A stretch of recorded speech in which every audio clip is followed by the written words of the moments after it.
quelle est la position de votre mouvement par rapport aux médecines dites alternatives? J'ai la chance d'être naturopathe. J'ai été formé à la naturopathie par Pierre Valentin Marchessault il y a 30 ans. Et donc on est très sensible aux médecines non conventionnelles. Et par conséquent, on se dit que moyennant charte, moyennant éléments diplômants, on pourrait faire en sorte de faire coopérer les médecines non conventionnelles et la médecine allopathique que nous ne rejetons pas.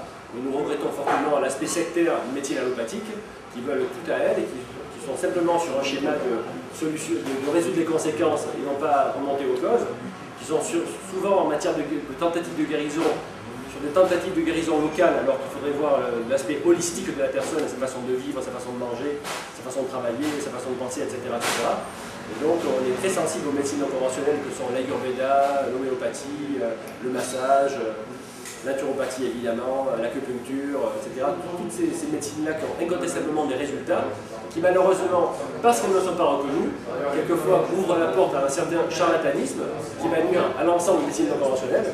Et par conséquent, nous pensons indispensable que l'État prenne ses responsabilités et reconnaisse ces médecines aux côtés des médecines allopathiques, mais qui fera que si demain on fait de l'éducation à la santé véritablement, on aura besoin de beaucoup moins de praticiens de santé. Aujourd'hui, par exemple, les partis classiques se demandent oh, il n'y a pas assez de médecins en zone rurale, il n'y a pas assez de lits d'hôpitaux.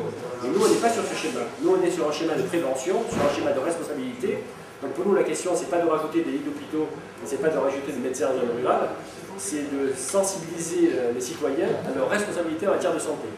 Et nous constatons aussi que les médecines non conventionnelles sont souvent dépourvues d'effets secondaires. Bien que par exemple l'aromathérapie est très puissante, hein, on ne peut pas faire de l'aromathérapie n'importe comment. Hein. Donc la médecine non conventionnelle elle a la faculté d'être souvent une médecine de prévention, d'autre part une médecine moins coûteuse, et enfin d'être sans effet secondaire ou avec peu d'effets secondaires. Par conséquent, nous sommes très favorables à la reconnaissance des médecines non conventionnelles.